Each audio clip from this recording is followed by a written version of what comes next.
Welcome back to my YouTube channel. আশা করি তোমরা সবাই খুব ভালো আছো। গুড মর্নিং তোমাদের সবাইকে। আমি স্কুল যাব বলে অবশ্যই রেডি হয়ে গেছি। আর আজকে যেহেতু এখন বৃষ্টিকাল, আর বৃষ্টিকাল মানে সবার পছন্দের ইলিশ মাছ অবশ্যই পাওয়া যায়। তো ইলিশ মাছের তোমরা অনেক রকম রেসিপি রান্না করো, অনেক রকম রান্না করো, আমি জানি, আমার থেকে আরও ভালো জানো। কিন্তু আমি যেটা আজকে শেয়ার করব সেটা হয়তো অনেকের কাছে পছন্দের নয়, অনেকের কাছে আবার খুবই পছন্দ।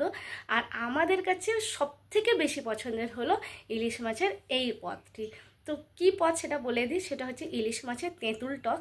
আমাদের কাছে ভীষণ ভালো লাগে টক ঝাল মিষ্টি ইলিশ মাছের তেঁতুল টক। আর এর সাথে কোনো কিছু দরকার হয় না, শুধুমাত্র আলু ভাতে আর কাঁচা মানে পেঁয়াজ লঙ্কা আর সর্ষের তেল দিয়ে ভালো করে মাখিয়ে, আর তার সাথে ইলিশ মাছের তেঁতুল টক, জাস্ট ওয়াও। আর যারা কখনো ইলিশ মাছের তেঁতুল টক খাওনি কিন্তু খাবে খাবে কিনা ভাবছো, তাদের জন্য বলি তারা কিন্তু অবশ্যই এটা বানিয়ে খেতে পারো। আর আমি খুব সহজেই বানানো যাবে এই রকম আমি রেসিপি শেয়ার করছি, যেটা মোটামুটি যারা প্রথমবার বানাতে চাইছো তারাও কিন্তু বানাতে পারবে। তো তাদের জন্য আমি খুব সহজ উপায়ে ইলিশ মাছের তেঁতুল টক শেয়ার করছি, আর ছোট্ট করে একটা রেসিপি শেয়ার করছি। চলো শুরু করি আজকের ব্লগ।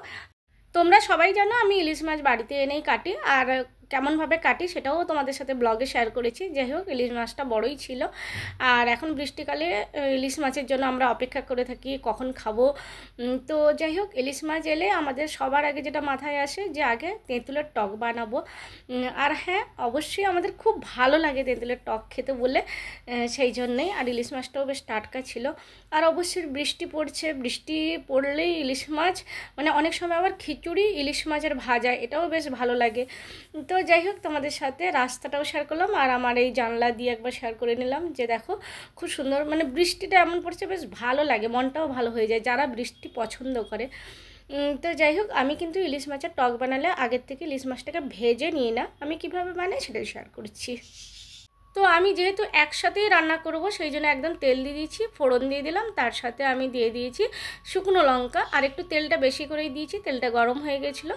এবারে নুন হলুদ মাখিয়ে রাখা ইলিশ মাছটা আমি দিয়ে দিলাম। একসাথেই রান্না হয়ে যাবে, যে একদম কখনো রান্না করেনি সেও রান্না করতে পারবে। তো যাই হোক, নুন হলুদ দিয়ে আমি মাখিয়ে রেখেছিলাম, তারপরে একসাথে তেলটা গরম হওয়ার পরে আমি একটু বেশি করেই বানাচ্ছি। আর তার সাথে তেঁতুলটাকে আগের থেকে ভিজিয়ে রেখেছিলাম, এই তেঁতুলটা একটু আগের থেকে ভিজিয়ে রাখলে ভালো হয়। তো সেই জন্য আমি আগের থেকে ভিজিয়ে রেখেছিলাম। আর তার সাথে শুধু মানে একটা সবজির তরকারি করব ভাবলাম, অনেক দিন ধরে করা হয়নি। তো সেই জন্য ফুলকপি আলু কেটে রেখেছি, ক্যাপসিকাম কেটে রেখেছি। কিন্তু যত তরকারি হোক যাই হোক, এর সাথে শুধুমাত্র আলু ভাতে ছাড়া আর কিছুই ভালো লাগে না। তো আমি তরকারিটা করে রাখছি, অবশ্যই ইলিশ মাছের টকের সাথে ওই তরকারিটা খাবো না। তো যাই হোক, মাছটা মোটামুটি ভাজা ভাজা হওয়ার পরে মাছটাকে এপিট ওপিট করে উল্টে দিলাম, যাতে একটু ভাজা ভাজা হয়ে যায়, বেশি কিন্তু ভালো লাগে না। আবার অনেকে আছে তেঁতুলে জল দিয়ে জলটা যখন ফুটে উঠবে তখন ওপর থেকে ইলিশ মাছটা, কাঁচা ইলিশ মাছ ছেড়ে দেয়। তো আমি তো এরকম করি না, আমি একটুখানি ভেজে নিই। তো মোটামুটি দেখো আমার ভাজা ভাজা হয়ে এসছে। এবারে উপর থেকে তেঁতুলের জলটা দিয়ে দিলাম। এবার এটা একটু টক টক মিষ্টি মিষ্টি ঝাল ঝাল সব কিছুই হবে, মানে টক মিষ্টি ঝাল আর কি তেঁতুলের টক। তো ওই জন্য আমি নুন হলুদ লঙ্কা আর তার সাথে অবশ্যই চিনি, এটাতে একটু চিনির পরিমাণটা বেশি লাগে, নাহলে মিষ্টি মিষ্টি ভাবটা আসে না। এবার প্রত্যেকের স্বাদ অনুযায়ী দিতে পারে, কিন্তু আমাদের একটু মিষ্টিটা বেশি লাগে, খুব বেশি নয়, কারণ তোমরা ভালো করেই জানো যারা আমায় ভালোবাসো যে আমি মিষ্টি খুব একটা খেতে পছন্দ করি না। তো সেই জন্য মোটামুটি একটা পরিমাণ মতন মিষ্টি দিয়ে বাস, এবার ফুটে উঠলে বন্ধ করে দিলেই হয়ে গেল টক ঝাল মিষ্টি তেঁতুলের টক। দেখতে কেমন লাগছে আমার তো দেখেই মনে হচ্ছে আরেকবার খেয়ে নিই, এত ভালো লাগে সত্যিকারে। যাদের যেটা পছন্দ অ্যাকচুয়ালি সেটা মানে দেখলেই খেতে ইচ্ছে করে, আর যার যেটা পছন্দ নয় সেটা যতই অন্যজনের প্রিয় হোক না কেন, যেমন আমার এটা বেশ ভালো লাগে, তো আমার বলাতে তো আর সবার ভালো লাগবে না। তো যাদের পছন্দ তারা অবশ্যই বানিয়ে একবার খেতে পারে। তো আমি তেঁতুলের টকটা বানিয়ে নিয়েছি, এবারে সবজিটা বানিয়ে নেব।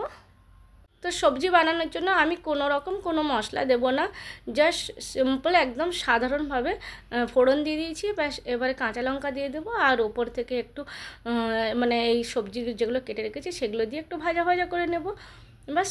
নুন হলুদ লঙ্কা গুঁড়ো দিয়ে আর যদি হয়তো নামানোর সময় 2-1 দানা চিনি দিয়ে দিলে হয়ে গেল, একদম খুব ইজি প্রসেসে। তবে হ্যাঁ, আমি এটা কোনো রেসিপি শেয়ার করছি না, আমি রান্না করছি, তাই ভাবলাম তোমাদের সাথে একবার শেয়ার করে নিই। আর তোমরা যদি কেউ তেঁতুলের টক বানাও তাহলে আমাকে কমেন্টসে জানিও, যে বানিয়ে যদি কেউ প্রথমবার খাও যে কেমন লাগলো, সেটাই হচ্ছে আমার কাছে বড় কথা। এই যে আলু ভাতে তোমাদের সাথে শেয়ার করেছি যে আলু ভাতে ছাড়া তেঁতুলের টক একদম মানে খাওয়াই যাবে না। তার সাথে কাঁচা পেঁয়াজ, যেটা বলতে আমি ভুলে গেছি, তার সাথে কাঁচা পেঁয়াজ ব্যাস দুর্দান্ত লাগে। একটুখানি মানে একটু হলেই হয়ে যাবে, বেশি কোনো কিছু দরকার হয় না পরিমাণ, মানে তেঁতুলের টকও অল্প হলেও হয়ে যাবে আর আলু ভাতেও হয়ে যাবে। তো কেমন লাগলো? আমার তো বেশ দারুণ লাগলো খেতে। তো বন্ধুরা, কেমন লাগলো আমার আজকের এই ব্লগটি? যদি তোমাদের ভালো লাগে তাহলে লাইক কমেন্ট শেয়ার করে দিও, আর নতুন বন্ধু হলে অবশ্যই পাশে থেকে যেও। আর সকালবেলা এত তাড়াহুড়ো করে কাজ করতে হয় যে আমার ভয়েস শুনেও তোমরা বুঝতে পারছো যে সত্যিকারে মানে আমি নিজেও থকে যাই।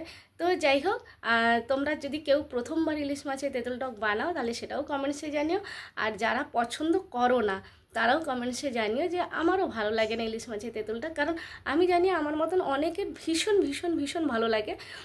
তো আমার যেহেতু ভালো লাগে তাই শেয়ার করলাম। তো চলো আবার আসবো নতুন একটা ব্লগ নিয়ে, ততক্ষণ ভালো থেকো, সুস্থ থেকো, সাবধানে থাকো, টাটা বাই বাই।